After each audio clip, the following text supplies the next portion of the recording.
Hello दोस्तों, आप सभी का हमारे YouTube चैनल में आप सभी का स्वागत है। आज हम सब पढ़ेंगे जीन पियाजे के आगे का पढ़ा जाएगा।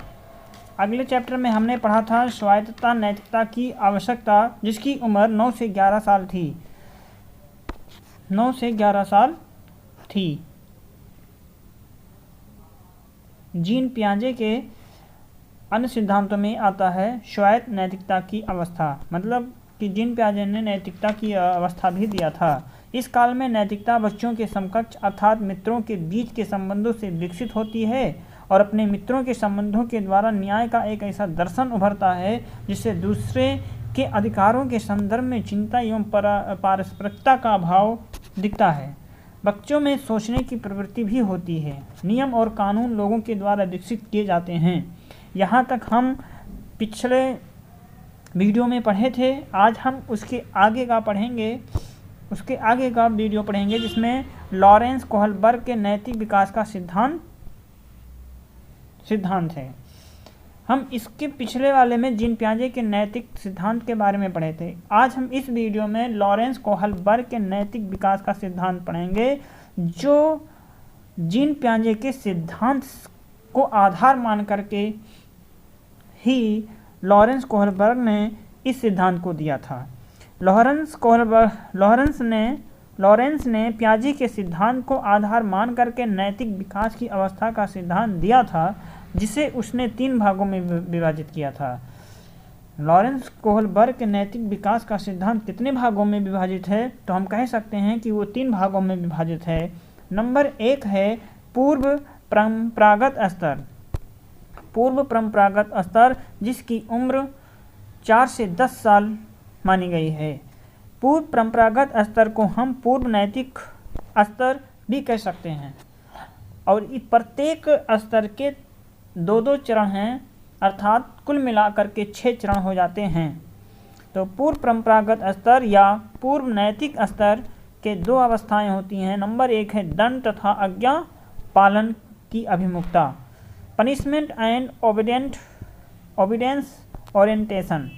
इसमें व्यक्ति का नैतिक तर्क मुख्य रूप से दंड से बचने और कार्यों के भौतिक परिणामों को पहचानने से संबंधित होता है। मतलब इसमें व्यक्ति को नैतिक तर्क मुख्य रूप से दंड से बचने और कार्यों के भौतिक परिणामों को पहचानने से होता है। दूसरा चरण यहाँ पर है कि आत्म अभिरुचि तथा प्रतिफल अभिमुखता। इसमें मतलब self interest and reward orientation होता है। मतलब कि किसी बालक को किसी भी कार्य को करने के लिए उसका सेल्फ का रुचि होना चाहिए, या इसमें रिवार्ड या देने से होता है। अर्थात दूसरा स्तर आत्म अभिरुचि तथा प्रतिफल से रिलेटेड संबंधित है। फिर आता है परंपरागत आत्म अभिरुचि के अंतर्गत आएगा जहाँ पर क्रियाएं, मतलब इसके अंतर्गत आएगा जहाँ पर क्रियाएं अभिरुचि मतलब कि स्वहित के लिए, मतलब अपने हित के लिए और पुरस्कार से प्रेरित हो कि आपको ये चीज़, आप पहले ये काम कर लो फिर आपको कुछ मिलेगा। ऐसा कुछ बोल करके किसी काम को प्रेरित किया जाता है, तो उसी को आत्म अभिरुचि तथा प्रतिफल अभिमुखता कहा जाता है। अब इसी के अंतर्गत दूसरा स्तर है परंपरागत नैतिक स्तर, 10 से 13 वर्ष। परंपरागत नैतिक स्तर जिसे 10 से 13 वर्ष की उम्र के अंतर्गत आता है। इसमें तीसरा चरण है अच्छे पारस्परिक संबंध, या जिसे अच्छा लड़का या अच्छा लड़की कहते हैं के तौर पे भी जानते हैं। मतलब कि गुड बॉय और गुड गर्ल। अर्थात इस अवस्था में बच्चे एक दूसरे के सम्मान करने की भावना होती है, नया तथा दूसरों से भी सम्मान पाने की भी इच्छा होती है, जहाँ व्यक्ति नैतिक निर्णय के आधार के रूप में दूसरों के प्रति विश्वास, देखभाल और वफादारी को महत्व देता है। ये अच्छा लड़की। और इसी का चौथा चरण है अधिकार संरक्षण अभिमुखता, लॉ एंड ऑर्डर ओरिएंटेशन होगा। इस अवस्था में बच्चे नियम एवं व्यवस्था के प्रति जागरूक होते हैं तथा वे नियम एवं व्यवस्था के अनुपालन के प्रति जवाबदेही भी होते हैं। अर्थात बच्चा यहाँ से नियमों को जानना समझना सीख जाता है। अर्थात बच्चा जो होता है वो नियमों के अनुसार चलना सीखता है। सामाजिक व्यवस्था को बनाए रखना या रखने के लिए कानूनों का पालन करने और प्राधिकार को सम्मान करने पर ध्यान केंद्रित करने लगता है। तीसरा है कि उत्तर परंपरागत नैतिक स्तर या आत्म अंगीकृत नैतिक मूल्य जो 13 वर्ष से ऊपर की अवस्था कहलाएगी उत्तर परंपरागत नैतिक स्तर। अर्थात इसमें पांचवा चरण आता है सामाजिक अनुबंधन अभिमुखी सोशल कॉन्ट्रैक्ट ओरिएंटेशन होता है। इस अवस्था में बच्चे वही करते हैं। पांचवा चरण हमारा था सामाजिक अनुबंध अभिमुख सोशल कॉन्ट्रैक्ट ओरिएंटेशन। इसमें कहा जाता है कि इस अवस्था में बच्चे वही करते हैं जो उन्हें अच्छा लगता है तथा वे ये भी सोचते हैं कि स्थापित नियमों में सुधार की आवश्यकता तो नहीं है। मतलब वो सोचते हैं कि जो नियम बनाए गए हैं क्या उसमें सुधार किया जा सकता है अथवा नहीं। जैसे कि यदि एक व्यक्ति अपने बच्चों की जान बचाने के लिए दवा की चोरी करता है तो यहाँ देखा जाएगा कि जीवन बचाना यहाँ महत्वपूर्ण है। अर्थात इसमें कहा गया कि सामाजिक अनुबंध अभिमुखता ये कहता है कि इस अवस्था में बच्चा वही करता है जो उसे अच्छा लगता है तथा वे ये भी सोचते हैं कि स्थापित जो नियम हैं जो पहले से बने बनाए नियम होते हैं क्या उसमें भी सुधार करने की आवश्यकता है अथवा नहीं। अर्थात कह सकते हैं कि यदि एक व्यक्ति अपने बच्चे की जान बचाने के लिए दवा की चोरी करता है तो क्या यहाँ देखा जाएगा कि जीवन बचाना महत्वपूर्ण है कि नहीं, जीवन बचाना महत्वपूर्ण है या नहीं। आगे हमारा छठवां चरण है कि सार्वभौमिक नैतिक सिद्धांत अभिमुखता यूनिवर्सल इथिकल प्रिंसिपल ओरिएंटेशन, जहाँ नैतिक तर्क सार्वभौमिक नैतिक सिद्धांत का उपयोग करके अमूर्त तर्क पर आधारित होता है। कानून तभी वैध होते हैं जब वे न्याय पर आधारित हों। अर्थात सार्वभौमिक नैतिक सिद्धांत अभिमुखता ये कहता है कि जहाँ नैतिक तर्क सार्वभौमिक नैतिक सिद्धांतों का उपयोग करके अमूर्त तर्क पर आधारित होगा। कानून तभी वैध होते हैं जहाँ वे न्याय पर आधारित हों, अगला है कोहेलबर्ग के नैतिक विकास की सिद्धांत की अन्य अवस्थाएं के बारे में भी जानेंगे। इन्होंने कहा था कि स्व केंद्रित अवस्थाएं, अर्थात इनका जो कार्यकाल होता है स्व केंद्रित अवस्थाएं 3 वर्ष से 6 वर्ष तक की ही होती हैं जो उसके स्व अर्थात आत्म कल्याण से जुड़ा होता है। दूसरा है परंपराओं को धारण करने वाली अवस्था। इनकी उम्र 7 वर्ष से किशोरा अवस्था के प्रारंभिक काल का संबंध इस अवस्था में सामाजिकता के गुणों को धारण करता हुआ देखा जा सकता है। अच्छाई बुराई का ज्ञान होना इस अवस्था के अंतर्गत आता है। तीसरा है आधारहीन आत्मचेतना की अवस्था। आधारहीन आत्मचेतना की अवस्था, इसके अंतर्गत ये होगा कि यहाँ किशोरा अवस्था से जुड़ी है। ये किशोरा आधारहीन आत्मचेतना ये चेतना होती है जो किशोरा अवस्था से जुड़ा है। यहाँ बालक सामाजिक शारीरिक मानसिक विकास अपनी ऊंचाइयाँ छूने लगता है। इस अवस्था में आत्मचेतना का विकास भी होने लगता है।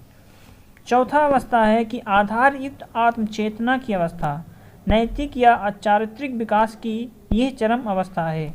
वाइगोस्की का समीपस्थ विकास का सिद्धांत पढ़ेंगे।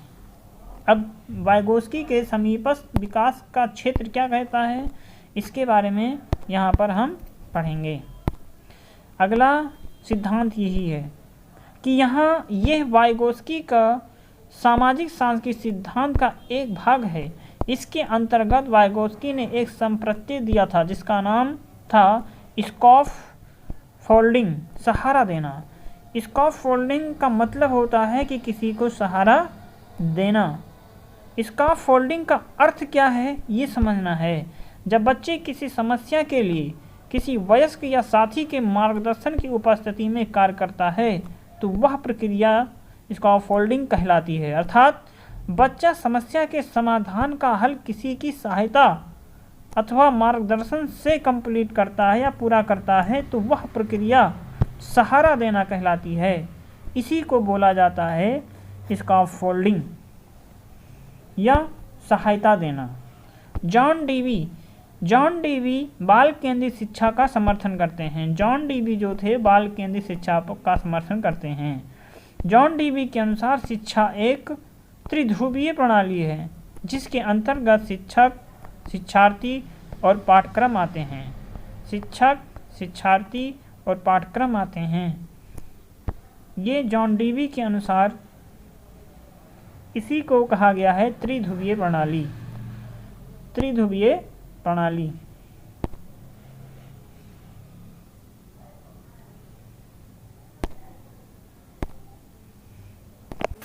प्रगतिशील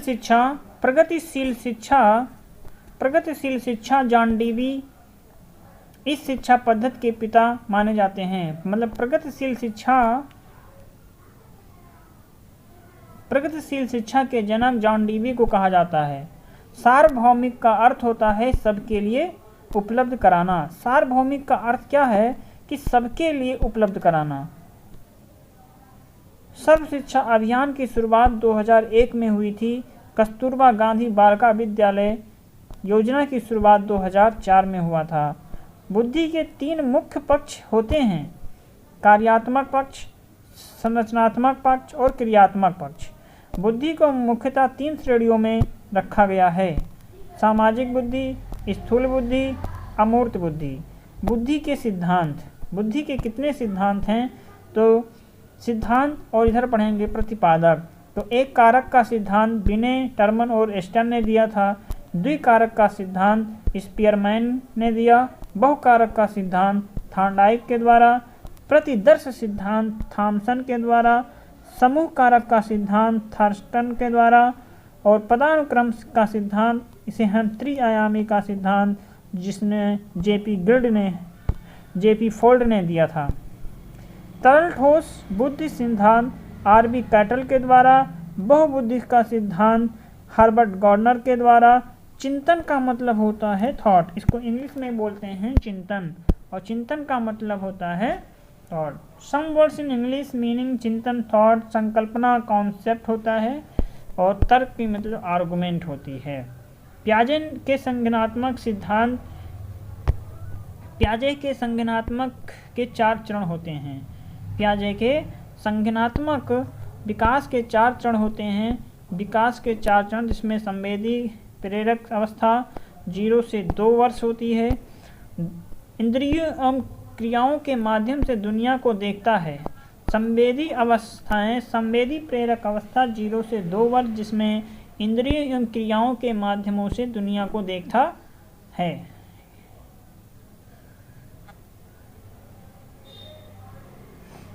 जैसे कि देखना, सुनना, छूना, बोलना, प्राप्त करना। संज्ञानात्मक विकास बच्चे की इंद्रियों और गति के उपयोग से शुरू होता है और वस्तु स्थायित्व विकसित हो जाता है। स्थायित्व विकसित होता है। संवेदी प्रेरक में ही वस्तु स्थायित्व प्रेरक होता है। दूसरी अवस्था है पूर्व संक्रियात्मक अवस्था जिसकी उम्र 2 से 7 वर्ष होती है। चित्रों और शब्दों के द्वारा सब वस्तुओं का प्रतिनिधित्व करने के लिए भाषा का उपयोग करना सीखता है। किसी एकल सुविधा द्वारा वस्तुओं का वर्गीकरण करता है। सोच अहंकार केंद्रित है। दूसरों के दृष्टिकोण को समझने में कठिनाई भी होती है। दूसरों के सोचने में कठिनाई भी होती है। पूर्व संक्रियात्मक अवस्था जिसकी उम्र 2 से 7 वर्ष होता है। इसमें चित्रों और शब्दों के द्वारा वस्तुओं का प्रतिनिधित्व करने के लिए भाषा का उपयोग करना सीखता है। किसी एकल सुविधा के द्वारा वस्तुओं का वर्गीकरण करता है। सोच अहंकार केंद्रित है। दूसरों के दृष्टिकोण को समझने में कठिनाई भी होती है। आज हम इनकी दूसरी अवस्थाएं होती हैं मूर्त संक्रियात्मक अवस्था, जिसकी उम्र 7 से 11 साल होती है। ठोस घटनाओं के बारे में तार्किक रूप से सोचना, ठोस अंगणितीय संचालन करना, संख्या, आयु, द्रव्यमान, वजन की स्थिरता प्राप्त करता है। परिचालन सोच विकसित करता है। और इनकी तीसरी अवस्था अमूर्त संक्रियात्मक अवस्था होती है, जिसकी उम्र 11 वर्ष से अधिक होती है।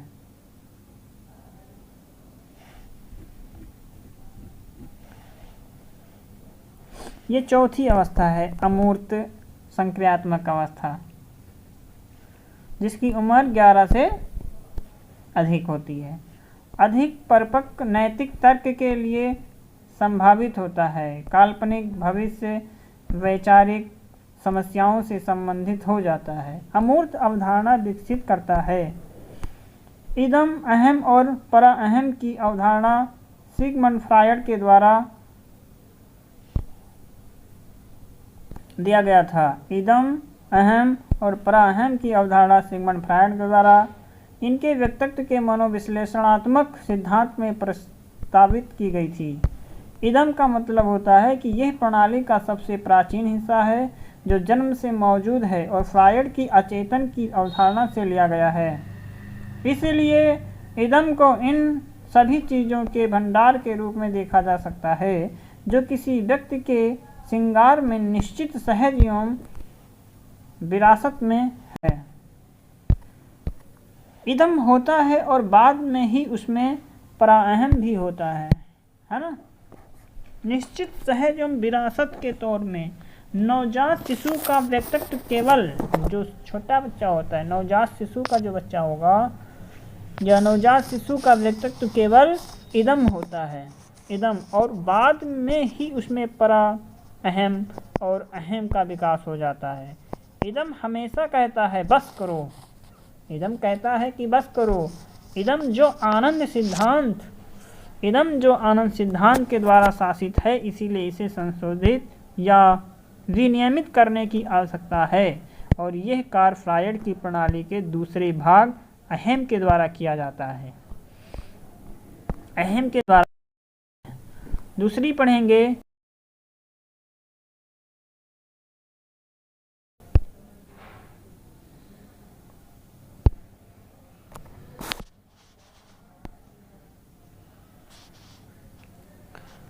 परा अहम या नैतिकता सिद्धांत फ्रायड के मानव व्यक्तित्व के मॉडल में तीसरी मनोवैज्ञानिक प्रक्रिया है। परम अहम हमेशा कहता है कि ऐसा मत करो। यह लगभग 3 साल की उम्र में विकसित होता है और आंतरिक मूल्यों, आदर्शों और नैतिक उपदेशों से बना होता है जो किसी माता पिता और अन्य अधिकार के आकारों से प्राप्त होते हैं। ये व्यक्तित्व का वह हिस्सा है जो सही और गलत से संबंधित है और सब लोग स्वयं के या समाज के नैतिक संहिता का उल्लंघन करते हैं तो अपराध बोध पैदा करने में सक्षम होते हैं। अहम के लिए कार्य एक तरफ इदम की मांगों और दूसरी तरफ परम अहम की संरचनाओं के बीच संतुलन बनाए रखना होता है। जाएगा अहम के बारे में पढ़ेंगे। अहम क्या होता है। अगली हेडिंग हमारा है अहम। अहम जो होता है, अहम वास्तविकता सिद्धांत के द्वारा शासित होता है, जिसका अर्थ है इसे इदम की मांगों को पूरा करने के तरीकों को विकसित करना चाहिए। साथ ही साथ ये तय करना चाहिए कि किसी भी समय क्या व्यवहार और कार्य उचित है। हमको मतलब ये करना चाहिए कि कौन से व्यवहार और किस समय पर करना चाहिए, क्या वो सही है, कौन सा उचित है। अगला हेडिंग है हमारा आवश्यकताओं के पदानुक्रम का सिद्धांत मैस्लो ने दिया था। सिद्धांत ने जीवन में पूरी होने की आवश्यकताओं को एक श्रृंखला का प्रस्ताव किया और इस सिद्धांत को पहली आवश्यकता भोजन, पानी और आश्रय जैसी शारीरिक आवश्यकताएं हैं। शास्त्रीय अनुबंधन का सिद्धांत पावलोव ने दिया था। व्यक्तित्व का सिद्धांत कार्ल जंग के द्वारा दिया गया। इन्होंने मनोवैज्ञानिक विशेषताओं के आधार पर व्यक्तित्व सिद्धांत का प्रस्ताव दिया और व्यक्तियों के अपने सिद्धांत में अंतर्मुखी और बहिर्मुखी की अवधारणाएं प्रस्तुत की। मूल्यांकन क्या होता है? मूल्यांकन जानकारी एकत्र करने और फिर निर्णय लेने की प्रक्रिया है। ये छात्रों की प्रगति और उपलब्धियों के डेटा और साक्ष्य एकत्र करने की अलावा और कुछ नहीं है। मूल्यांकन क्या है? ये छात्रों की प्रगति और उपलब्धियों के डेटा और साक्ष्य एकत्र करने के अलावा और कुछ भी नहीं है। न केवल ये केवल औपचारिक परीक्षा है, बल्कि इसमें छात्रों के सीखने के साथ साथ उनका अवलोकन, परीक्षण, आकलन करने के साथ विश्लेषण करना भी शामिल होता है। विकार जानेंगे कि विकार क्या होता है। ये एग्जाम में ज़्यादा पूछे जाते हैं, जैसे कि डिस्प्रैक्सिया। तो डिस्प्रैक्सिया के अंतर्गत क्या आता है? डिस्प्रैक्सिया के अंतर्गत क्या आता है? तो इसके अंतर्गत आएगा यह एक मोटर विकार जो ध्वनियों का उत्पादन करने के लिए जीभ और ओंठों के समन्वय को प्रभावित करता है। डिस्ग्राफिया ये लेखन संबंधी विकार होता है।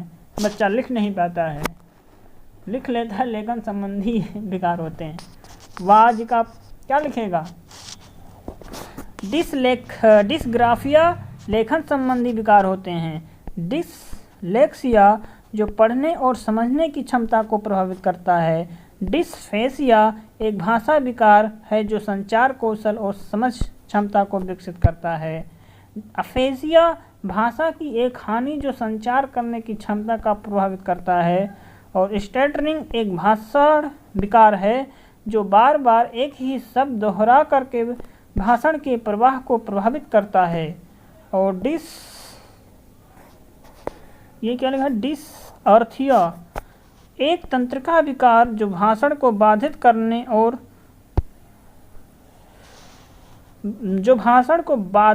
की ओर ले जाता है। और डिस्टोपिया एक काल्पनिक दुनिया जिसमें लोग दुखी और भयभीत जीवन होता है। मतलब एक काल्पनिक दुनिया जिसमें लोग दुखी और भयभीत जीवन होते हैं, उसी को कहा जाता है।